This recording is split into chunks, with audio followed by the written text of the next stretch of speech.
بسم اللہ الرحمن الرحیم۔ پیغام فورم کی جانب سے عشق کے رنگ پروگرام کے ساتھ حسنات احمد مرتضی حاضر خدمت ہے۔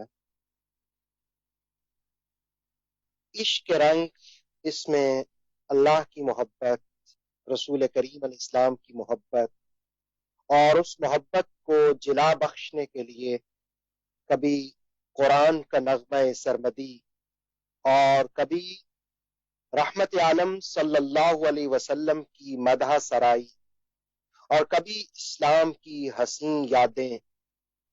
آج عشق اور محبت کے حوالے سے ہم ایک ایسی تاریخ کا تذکرہ کر رہے ہیں جس کی ایک نسبت حضرت ابراہیم علیہ السلام کی جانب ہے اور دوسری نسبت حضرت اسماعیل کی جانب ہے۔ دراصل اسلامی سال کے آخری مہینے کی 10 تاریخ کو دنیا بھر میں مسلمان عید الاضحیٰ کو بڑے جوش و خروش کے ساتھ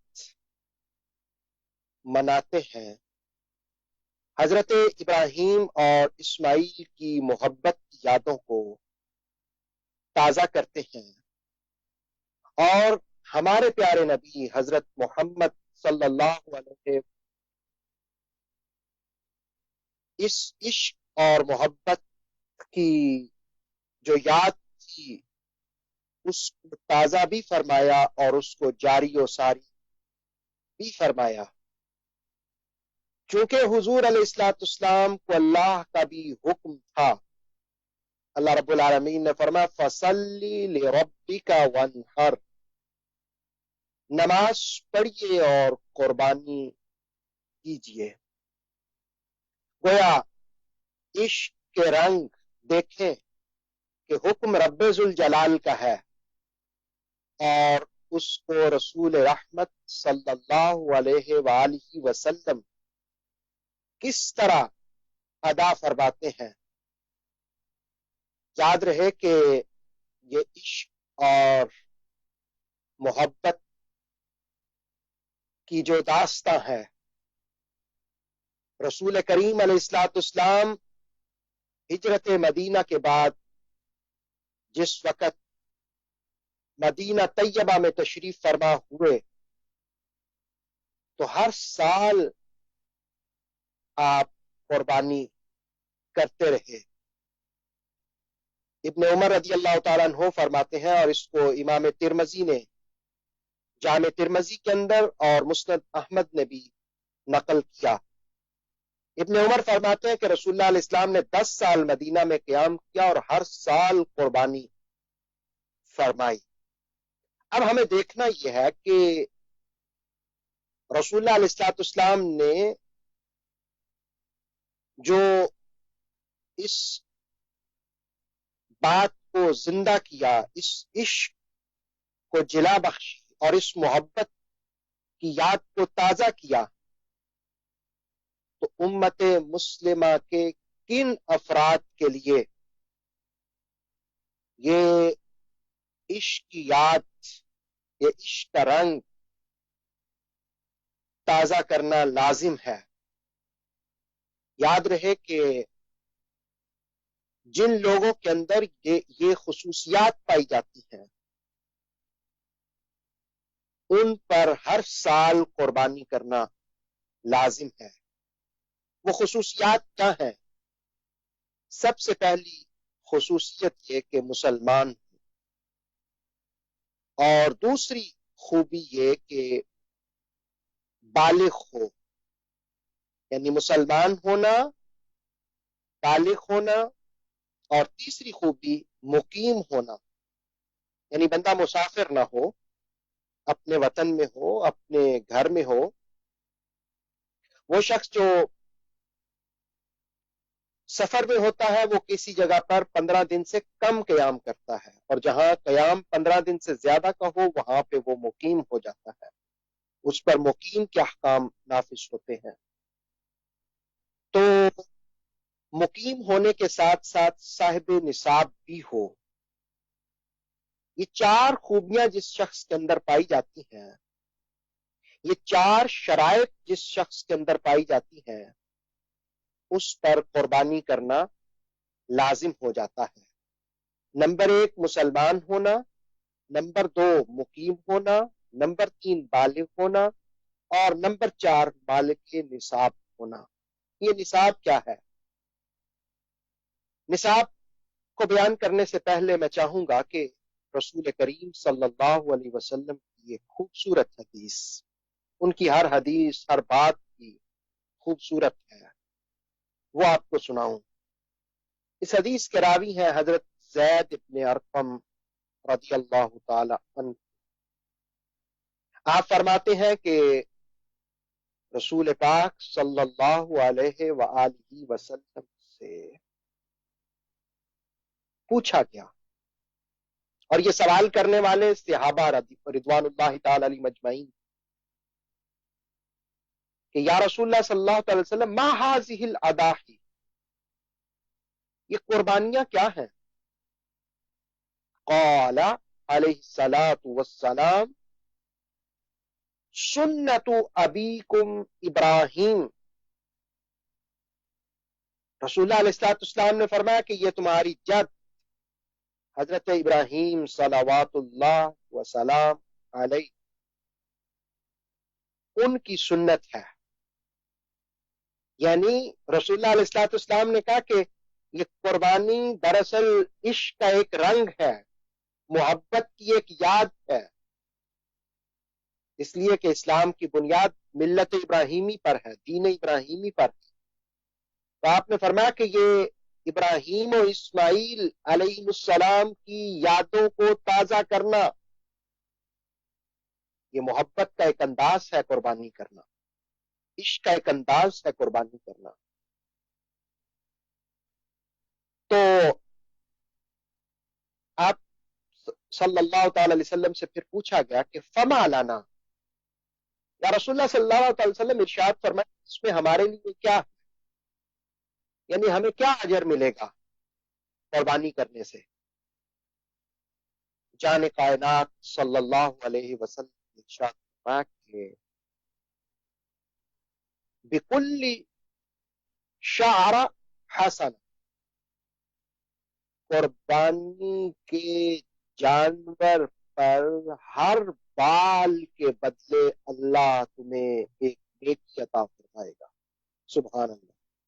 اب قربانی کے جانور پر کتنے بال ہوتے ہیں وہ تو شمار میں ہی نہیں ہوتے، گویا جو قربانی کرے گا اللہ اسے بے شمار نیکیاں عطا فرمائے گا۔ پھر صحابہ رضوان اللہ تعالی علیہ مجمعین نے اگلا سوال کیا کہ یا رسول اللہ صلی اللہ تعالی وسلم ارشاد فرمائیے کہ فصوف، قربانی کے جانور کی جو کھال ہے اس کا کیا حکم ہے؟ تو رسول اللہ علیہ السلام نے فرمایا کہ کل شعرۃ من الصوف حسنہ، قربانی کے جانور کی جو کھال ہے جس وقت تم اسے بھی صدقہ کرتے ہو، وہ بھی کسی غریب کو دیتے ہو، کسی محتاج کو دیتے ہو، کسی دینی ادارے میں اس کو ہدیہ کرتے ہو، یا کسی ضرورت مند محتاج کو ہدیہ کرتے ہو، یا کسی فلاحی کام کے لیے اسے صرف کرتے ہو، تو رسول اللہ علیہ السلام نے فرمایا کہ پھر ایک بال کے بدلے نہیں، یعنی پہلے جس وقت تم قربانی کا جانور ذبح کرو گے تو اس وقت بھی ہر بال کے بدلے اللہ تمہیں نیکی دے گا، اور جس وقت تم قربانی کا جانور اس کی کھال کو ہدیہ کرو گے اللہ رب العالمین اس کے بدلے میں بھی تمہیں نیکی عطا فرمائے گا۔ یہاں پر یہ بات بھی جانیے کہ قربانی کے جانور کی کھال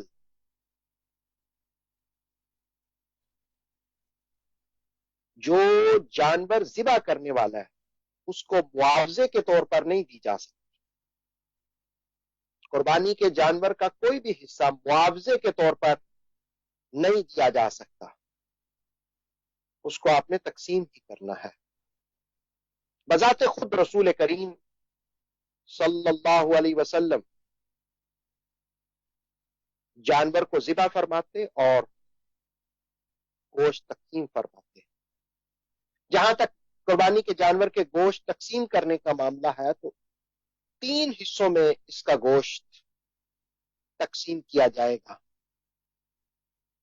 ایک حصہ اپنے لیے، اپنی فیملی کے لیے، دوسرا حصہ رشتہ داروں، دوست احباب کے لیے، اور تیسرا حصہ قربانی کے جانور کا گوشت ہے وہ غربا مساکین میں تقسیم کیا جائے گا.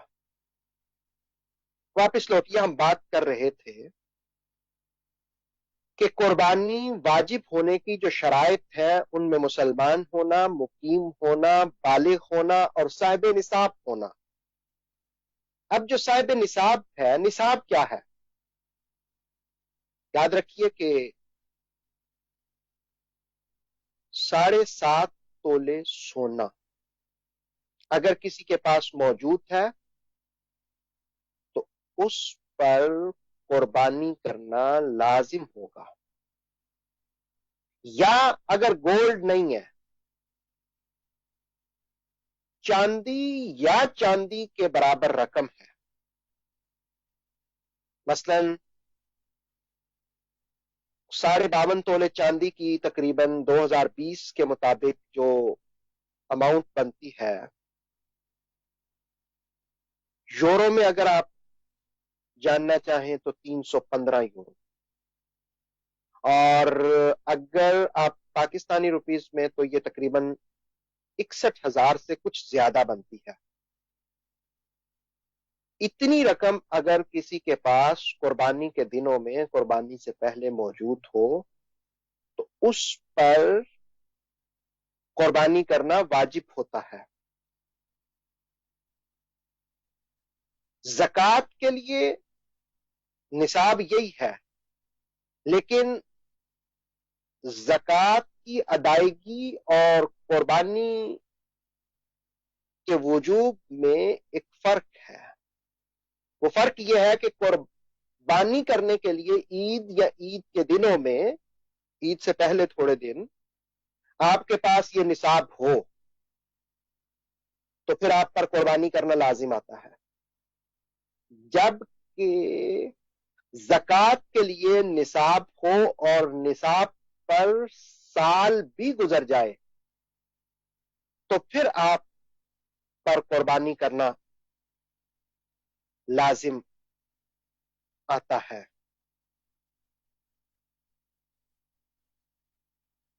تو یہ قربانی واجب ہونے کی شرائط ہیں.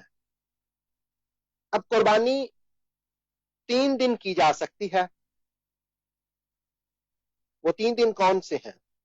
10 ذو الحجہ، 11 ذو الحجہ اور 12 ذو الحجہ.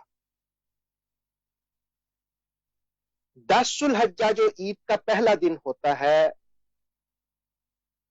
نماز عید کے بعد سے لے کر شام تک کی جا سکتی ہے. رات کو قربانی کرنا مکروہ ہے، اس لیے دن ہی کو کی جائے. اور سب سے زیادہ فضیلت پہلے دن میں ہی ہے. البتہ یہ ہے کہ دوسرے دن بھی کی جا سکتی ہے اور تیسرے دن عصر تک قربانی کی جا سکتی ہے. آپ جس وقت قربانی کا جانور خریدنے کا ارادہ کریں تو کوشش کریں کہ اچھا اور عمدہ جانور خریدیں. ترمذی کی حدیث ہے، سنن ابی داؤد نے بھی اس کو روایت کیا اور سنن نسائی، دارمی، ابن ماجہ نے بھی اس کو روایت کیا. حضرت علی المرتضیٰ کرم اللہ وجہ الکریم فرماتے ہیں کہ رسول اللہ علیہ الصلوۃ والسلام نے ہمیں حکم فرمایا کہ ہم جس وقت قربانی کا جانور لیں تو قربانی کے جانور کی آنکھیں اچھی طرح دیکھ لیں، کانی تو نہیں ہے، قربانی کا جانور کانا تو نہیں ہے، اس کے کان دیکھ لیں، کان کٹا ہوا تو نہیں ہے، اور پھر فرمایا کہ ہمیں منع کیا ایسے جانور کو ذبح کرنے سے جس کا کان کٹا ہو اوپر سے یا نیچے سے، یا اس میں سوراخ ہو. تو حضرت مولا علی کرم اللہ وجہ الکریم فرماتے ہیں کہ ہمیں اس جانور کی قربانی سے منع کیا گیا. گویا قربانی کے لیے فربا جانور، اچھا موٹا تازہ جانور، اس کی قربانی کرنی چاہیے. کمزور لاغر جانوروں کی قربانی نہیں کرنی چاہیے، اس لیے کہ کمزور لاغر اور عیب والے جانور کی قربانی نہیں ہوتی. اور پھر یہ بھی سنت ہے کہ قربانی کا جانور خود ذبح کی جائے، قربانی کا جانور خود ذبح کیا جائے. رسول اللہ علیہ السلام خود ذبح فرماتے، بلکہ حجۃ الوداع کے موقع پر رسول اللہ علیہ السلام نے اپنے ہاتھ سے 63 اونٹ نہر فرمائے، اور پھر حضرت مولا علی کو حکم دیا، بقیہ انہوں نے نہر کی. اس طرح 100 اونٹوں کی قربانی آپ نے دی. ایک اور بات جو ہمارے ہاں لوگ خیال نہیں رکھتے وہ یہ ہوتا ہے کہ گھر کے اندر مختلف افراد ہیں، 5 ہیں، 6 ہیں، اور 4-5 کماتے ہیں، ان میں سے تقریباً گھر کا ہر فرد مسلمان بھی ہے، بالغ بھی ہے، مقیم بھی ہے، اور صاحب نصاب بھی ہے. اس کے باوجود کئی لوگ گھر میں صرف ایک ہی قربانی کر لیتے ہیں. یاد رکھیے کہ ایسا نہیں ہونا چاہیے. گھر کے اندر جتنے بھی افراد صاحب نصاب ہیں ان پر قربانی کرنا لازم ہے. سنن ابن ماجہ کی حدیث ہے، حضرت ابو ہریرہ رضی اللہ تعالیٰ عنہ اس کو روایت کرتے ہیں. رسول اللہ علیہ السلام نے فرمایا کہ من کان لہ ساعہ، وہ شخص جو صاحب استطاعت ہو اور صاحب نصاب ہو، فلم یضحی، اور پھر وہ قربانی نہ کرے، رسول اللہ علیہ السلام نے فرمایا فلا یقربن مصلی، وہ ہماری عیدگاہ کے قریب نہ آئے. کتنی سخت وعید ہے. اس لیے گھر کے جتنے بھی افراد ان پر صاحب نصاب ہیں ان پر قربانی لازم ہے. خاص طور پر خواتین، اگر ان کے پاس گولڈ موجود ہے، جب صاحب نصاب ان پہ اس بات عوام میں بڑی غلط مشہور ہے. کئی لوگ سمجھتے ہیں کہ عورتیں جو ہیں انہوں نے زندگی میں صرف ایک مرتبہ قربانی دے دی، یا بعض لوگ یہ کہتے ہیں کہ عورتیں اگر زندگی میں صرف 7 مرتبہ قربانی دینی ہوتی ہے. اس کا بھی حقیقت کے ساتھ کوئی تعلق نہیں ہے. جس سال عورت اس سال قربانی کرنا واجب ہوگی. اگر وہ ساری صاحب نصاب تو ساری زندگی ہر سال واجب ہوگی. ایک اور بات میں اس کی بھی اصلاح چاہوں گا. وہ ہمارے ہاں ایک بات یہ مشہور ہے کہ کچھ لوگ اس کو پروپوگیٹ بھی کر رہے ہیں آج کل کہ جی قربانی کی بجائے آپ وہی رقم صدقہ کر دیں، آپ قربانی کی بجائے وہی رقم کسی غریب کو دے دیں، کسی کی ہیلپ کر دیں. اور آج کل تو کورونا کے حوالے سے بھی لوگ پروپوگیٹ کرتے ہیں کہ آپ منڈیوں میں جائیں گے اور یہ اور وہ کورونا کا شکار ہو جائیں گے. یاد رکھیے رسول اللہ علیہ السلام کی میں حدیث سناتا ہوں آپ کو.